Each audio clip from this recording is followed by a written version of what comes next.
What's up, collective? It's your Uncle 79, the Spiritual Savage, here to bring you a message. If you could, please do me a favor and like, share, follow, hit that notification bell and that subscribe button. Select the all option so that you know when all of my uploads, you feel me? I would appreciate that. Let's give some thanks to my dad, the Most High, for bringing us here to commune with the divine and be people, be humans. Be spiritual beings having this human experience. That's what I'm hearing right now. It's about it is about love and light, you know. I don't really say that much no more, do I? I mean, I put it in my comments or whatnot, but yeah, it's all about love and light. That's kind of like my thing.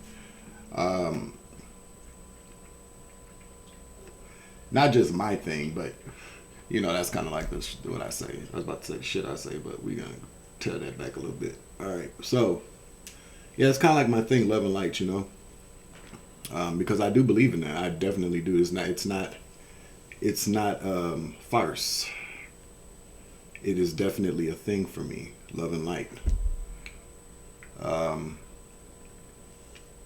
that's the only thing that saved me for the most part. Is just keeping my eyes focused on love and light, and not just love of people, but love of myself, and seeing the light within me and understanding what that means.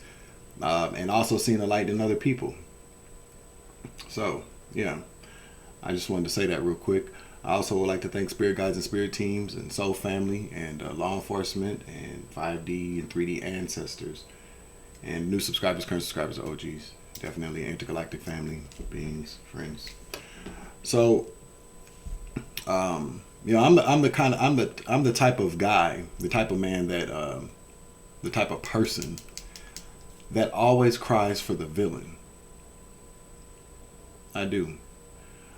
In the movie, like, you know, in every story, every great story, or just, and not even every great story. Let me not say that. In everyday life, there's a protagonist, there's an antagonist. In the movies, there's an antagonist and a protagonist. There's a superhero, there's a villain. There's a good guy, there's a bad guy. And I always cry for the bad guys. I do, all the time. There's something in me that can heavily identify with the psyche, the story, sometimes even the trauma of some of these villains. And that's because I've known and have loved so many villains. I just have. That's, you know, I was thinking about that. Most of the villains that I've loved have either been small boys or small girls, destined to be a hero at one point in their life. They truly were. Everybody has dreams. I believe that some people are born. I mean, this is just my opinion. I do believe that some people are just born bad. Okay, that's just what I think. I've seen too much evil. And to see that from the very beginning, people were here. They were sent here for nefarious, malevolent, evil reasons.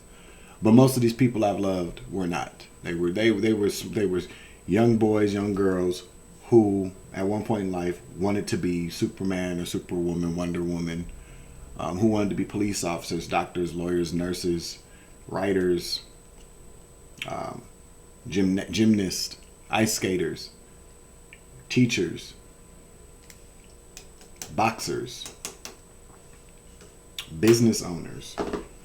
They just wanted to be great, you know?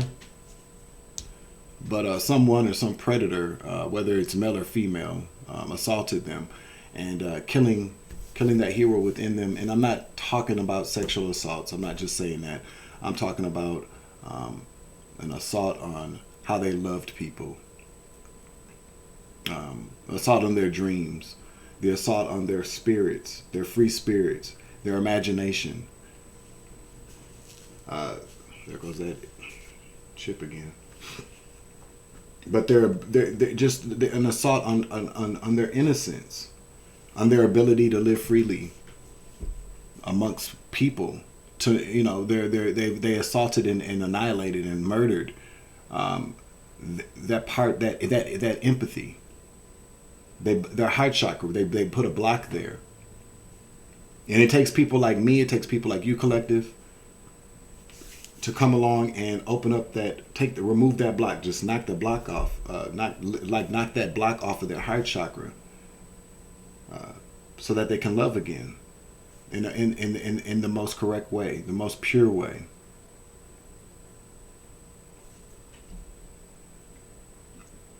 And I cry for these villains in these movies because right before they die, there's always that moment where the superhero looks at them, and then the superhero sees that a part of them in that villain, the part that they had to overcome, that darkness, the part that they had to kill within in order to be great, in order to love, in order to know what it means to be dark.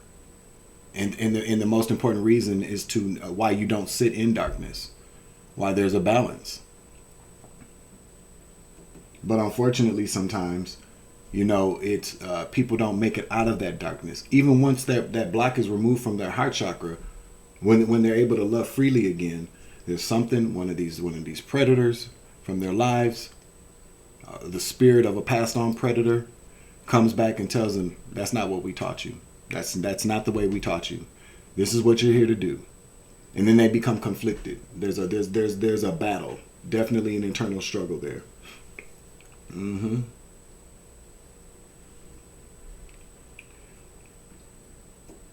And it's painful. It's excruciating to watch. It just is. It is, because when you love people like that, and you make a breakthrough, and then you're bonded there with them. We don't realize we don't love people with conditions. We just don't. And I don't know. After everything I've gone through, I'm still on the fence about loving with conditions. I feel like love is just one of those things that I can do. I feel like love is one of those things that we're just supposed to naturally, innately, as spiritual beings having a human experience, but more importantly, spiritual beings have to do. Because we were made in the spirit of love.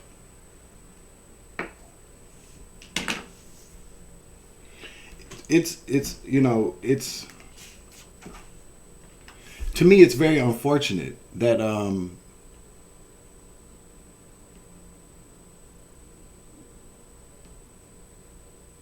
that a lot of people just don't make it away from these people, and it saddens me when I think about that now, because no matter, I've been with, loved a villain. I'm just saying villain, and I'm not saying that to vilify anybody, although I'm using the word villain, but I'm using that as an example. But not even so much an example. Let's be honest.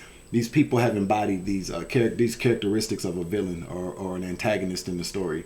They find an arch enemy, and they especially during spiritual war times, they zone in on who they want to take down. And they, by any means necessary, full force, they throw all this hatred, this darkness, these assaults, whether they're physical or spiritual, they throw them at us. And sometimes we get lost in the sauce, and sometimes don't even make it out.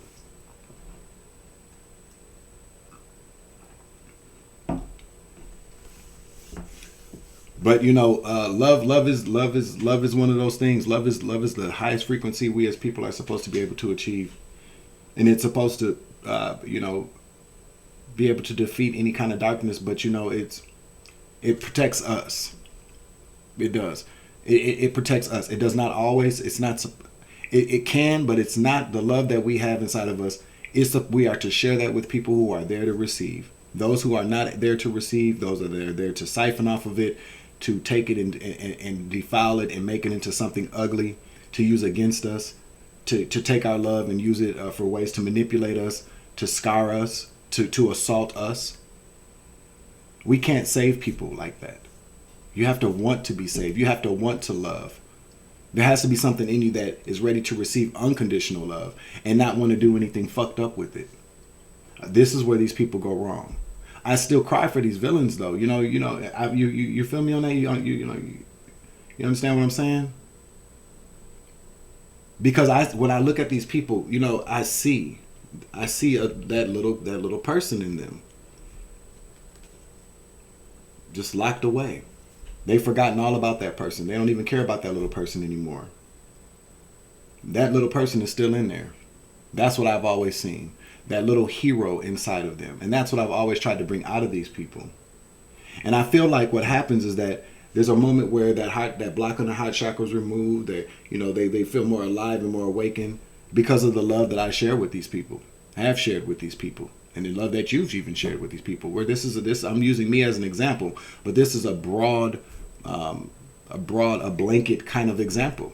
I'm just using my personal experiences to illustrate a purpose. And then what happens is that they do, but our love for these people is the starting point. They begin to latch onto us and rely on us to keep that little person happy and alive in a body full of spirits that don't want that to happen. And when they don't realize that they have to do the work, there's work that has to be done on their end. Once we give them that love and we're there to support them, when they take that love and they don't realize, or they don't want to accept, or they just don't feel like they should. They feel like we're there because, a lot of these people have that whole kind of thought pattern that, well, I've got what I need. 111 on the clock. I've got what I need from this person. What they're supplying me with, I can feel alive and feel free and manifest and do all these great things. But I don't have to deal with the demons that are still attacking that little me inside, because I have a light worker, I have an empath, I have an earth angel, I have an earth angel there next to me to take that energy and siphon the energy from. I'm not a doctor, so I don't want to sit around and call people narcissists all the time, but that is a narcissistic trait. And the moment that we get tired and we're drained, we don't have anything in us to keep giving. We have to, we were pretty much bankrupt at that time, spiritually bankrupt. And then that little person in them dies. They can't find another. They can find other supplies, but there's only really one supply that really carried them, that woke them, that awakened that little them inside. And then when we can't give it to them and they kick us to the curb and they go try to find it in other people, they can't ever find the same kind of thing that awoke, that same kind of love. Let me take that back. Not thing. That same type of energy, that same type of spirit that awakened that part of them. So then they grow to hate us, because at that point we're bankrupt. We have to recharge. And then by the time we go through that dark night of the soul with this whole exchange, this very toxic exchange with these villains, they grow to hate us, because they turn into these vampires. They take it off of this person, but it's nothing's like that very first one. We've all seen vampire movies. There's always one that they bite, the taste of the blood is so sweet that they have to hold on to it forever. But then they grow to hate us because we're done being energy. We're done being the source of for energetic vampires, these villains, to drain us. No, we don't do that anymore, because now we understand what it's called, what it is. It's narcissism. It's energy vampirism. These are succubus and incubus spirits that have to have light.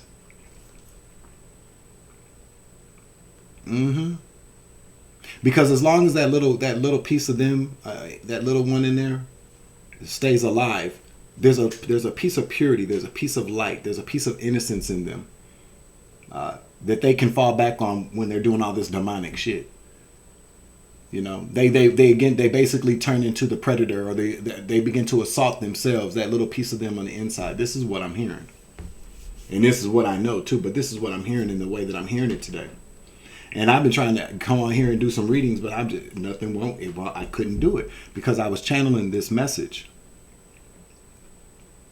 But then they get mad and they hate us, and then they want to destroy us, because once that little them in there dies off, because they don't have that pure energetic supply that we used to give them, then all that's in them is darkness, and then they blame us for that.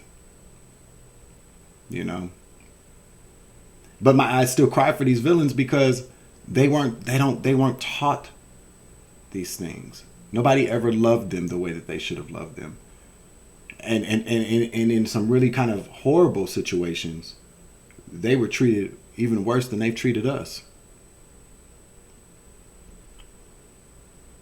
And they can't rely on those people that treated them that poorly to give them any kind of light, because they never did. So I do cry for the villains.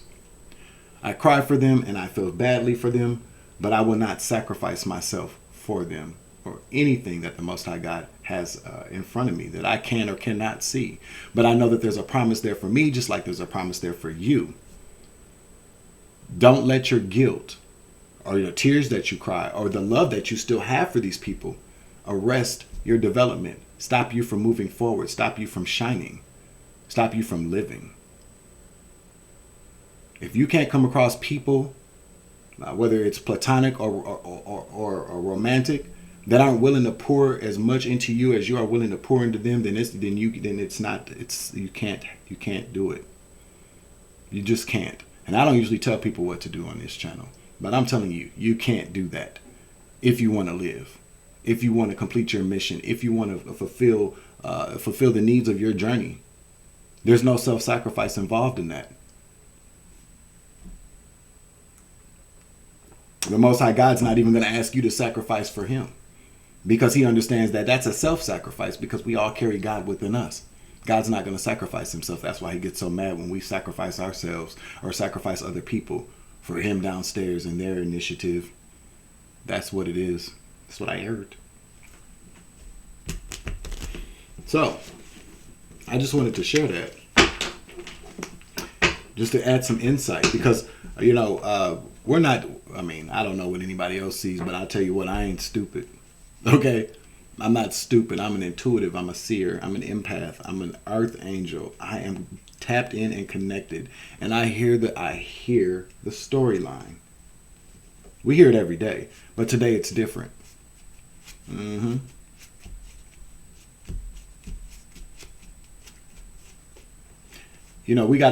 really have to understand, and they should really understand, but more importantly, we have to understand first, there's no winning, because we've already won. God's already won.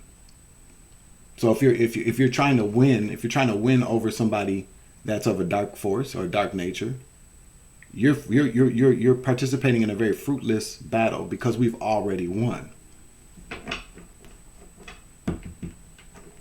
You can win and still be a loser. But when you know you've won, you still have to be victorious. You still have to walk around as the victor. The moment that you start to compete, the moment you start to go to battle with these people to win a spot that you've already won, that's already been saved for you, but you're willing to go fight for that, even though it's yours. God doesn't require you to do that.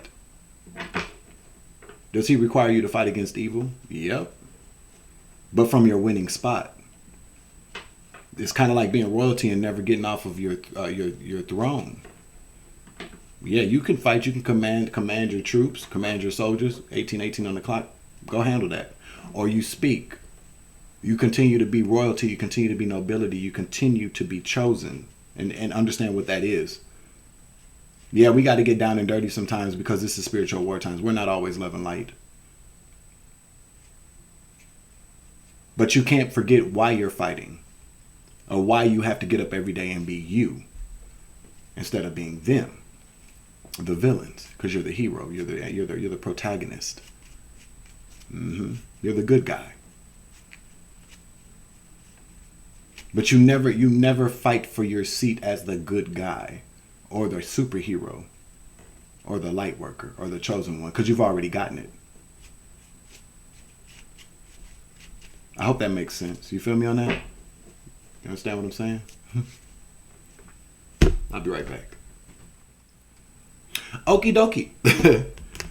This is gonna be real quick though. I don't know. I was gonna put some cards, but I just wanted to say that I've been hearing the name Barbara all day. You see, I just keep writing it. Barbara.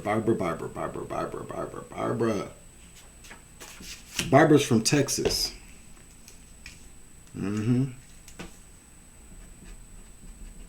Her favorite colors are purple and red. She likes pomegranates.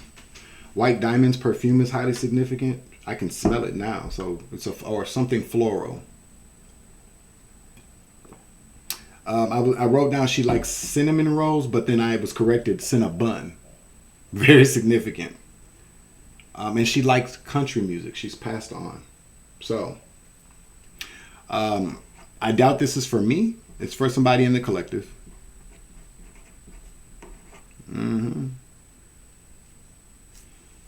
The message I was kind of getting earlier is that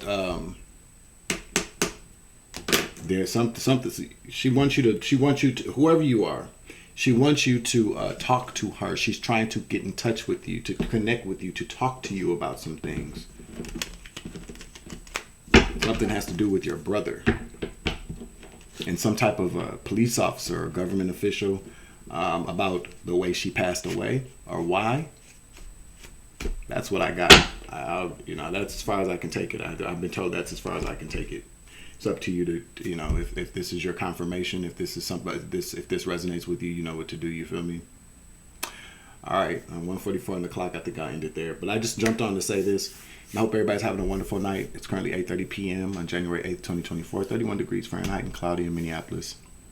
I'm your Uncle 79, the Spiritual Savage. Remember, you grow, I grow, I grow, you grow, we grow together. It's always love and light around this bitch. And as always, I love you. I guess I do always say it's always love and light around this bitch, don't I? I'm getting OG. But yeah, remember what I said, I meant it, okay? Whatever. Whatever, nigga. I'm out. I love you. Take care. Deuces. Savage.